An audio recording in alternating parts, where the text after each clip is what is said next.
लुकावे, पीरा मन मां गुंगवावे।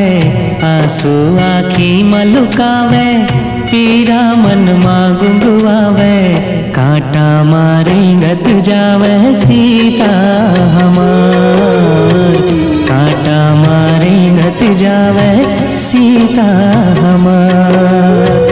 फूटे है किस्मत देखा, ममता ला कलपत देखा। बाटे जे दूसर के दुख, ते घर घर आफत देखा। दुख पर दुख हावे, दुख पर दुख हावे। आशा के प्राण सुखावे, कांटा मारे गत जावे सीता हमार।